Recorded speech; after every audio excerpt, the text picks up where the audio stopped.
क्या आपने कभी सोचा है कि समाज दिन के उजाले में औरत को देवी कहता है और वही समाज रात के अंधेरे में एक औरत के जिस्म को कैसे कुचलता है। आज की कहानी किसी आम बदनाम गली की दास्तान नहीं है। यह कहानी है माया की, एक ऐसी माँ जिसे हर रात वैश्या कहकर प्रताड़ित किया जाता था।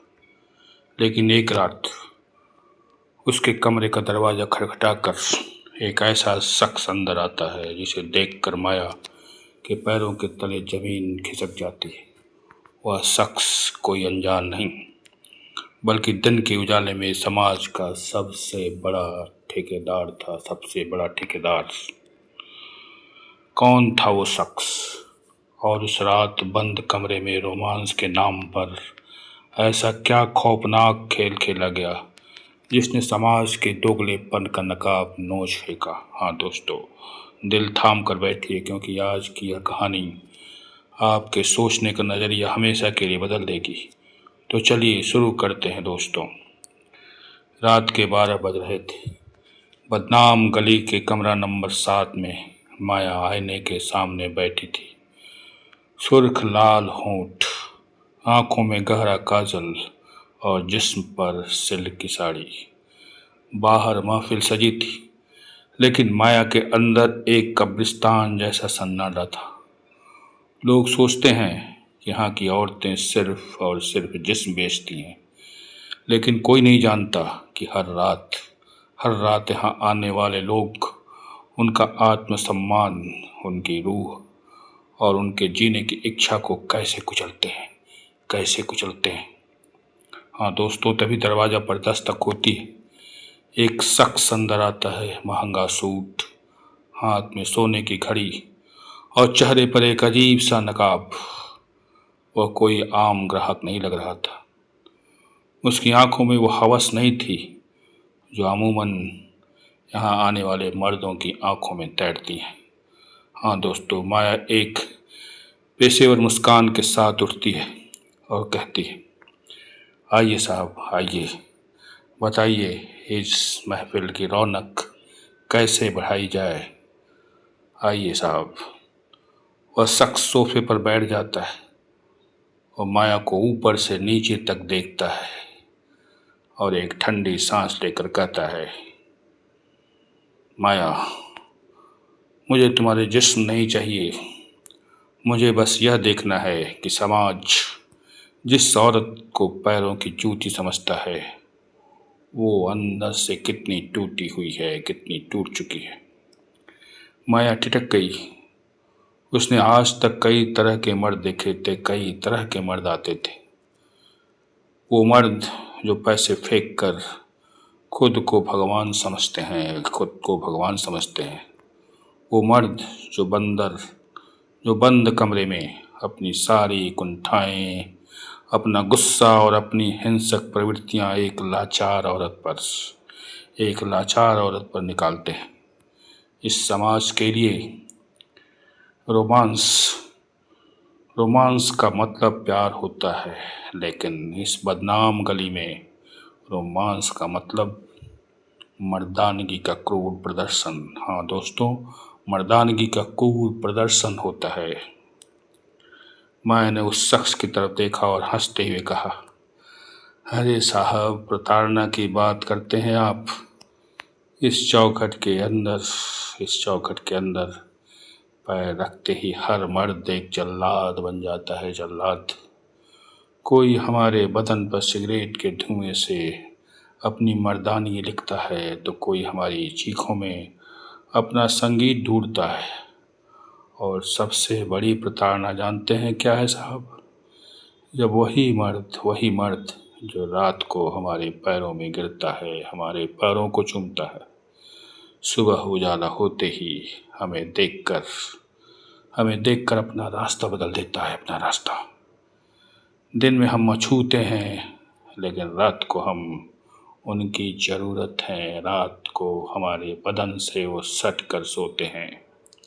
यही तो इस समाज का सबसे बड़ा रोमांस है साहब, यही है सबसे बड़ा रोमांस इस बदनाम गली का।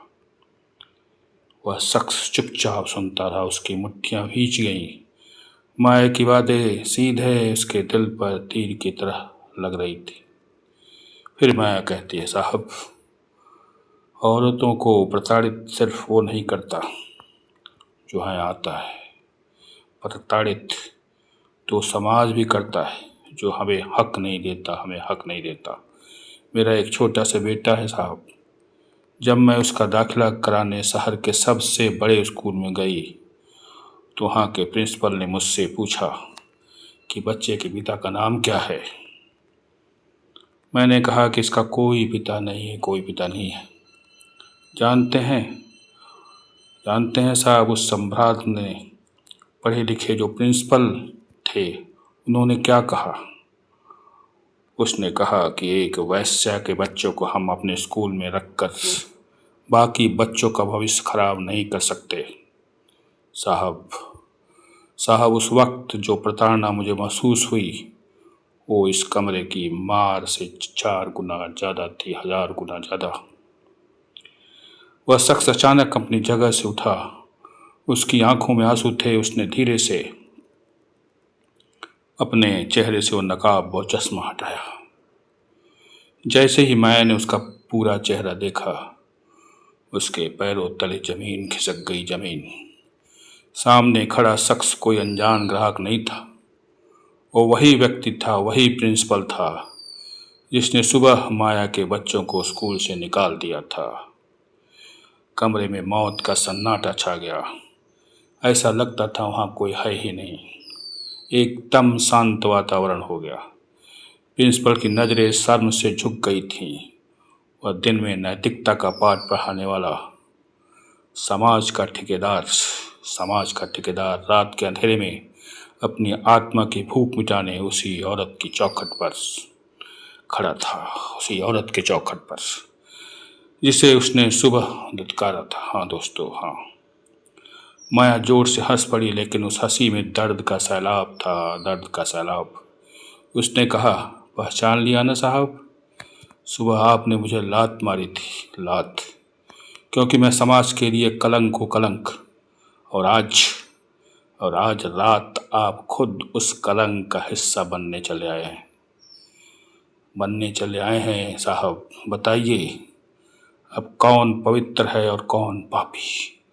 कौन है पवित्र और कौन है पापी? आप जो दिन में बगुला भगत बनते हैं, बगुला भगत, या मैं जो भूखे पेट अपने बच्चों को पालने के लिए अपनी देह का सौदा करती हूँ, सौदा। प्रिंसिपल के पास कोई जवाब नहीं। उसका पूरा वजूद कांच की तरह बिखर चुका था। उसे समझ में आ गया था कि प्रताड़ना सिर्फ जिस्म का नहीं होता। प्रताड़ना उस सोच की होती है, उस सोच की जो एक औरत को सिर्फ और सिर्फ एक वस्तु समझती है, वस्तु। प्रिंसिपल ने अपनी जेब से एक लिफाफा निकाला। उसने उसे टेबल पर रख दिया। उस लिफाफे में माया के बेटे के स्कूल एडमिशन के कागजात थे, जिस पर पहले से ही साइन किए हुए थे। उसने कांपती आवाज में कहा, मुझे माफ़ कर देना माया, मुझे माफ़ कर देना। मैं तुम्हें कुछ देने नहीं आया था। मैं तो अपनी पापी आत्मा का प्रायश्चित करने आया था। तुम्हारा बेटा कल से हमारे स्कूल आएगा और उसे वही सम्मान मिलेगा जो हर बच्चे को मिलता है, हर बच्चे को। वह शख्स बिना पीछे मुड़े कमरे से बाहर निकल गया। सुबह की पहली किरण खिड़की के अंदर आ गई थी। माया ने अपने चेहरे का मेकअप साफ किया। आज आईने में उसे एक वैश्या नहीं बल्कि एक जीती हुई माँ दिखाई दे रही थी, माँ। समाज भले ही उसे प्रताड़ित करता रहे, लेकिन आज उसकी ममता ने समाज के दोगलेपन को घुटने पर ला दिया था, घुटने पर। तो दोस्तों, अगर यह कहानी आपको बहुत अच्छी लगी हो तो लाइक कर दीजिए, और चैनल पर नए हैं तो सब्सक्राइब कर दीजिए। धन्यवाद दोस्तों, धन्यवाद।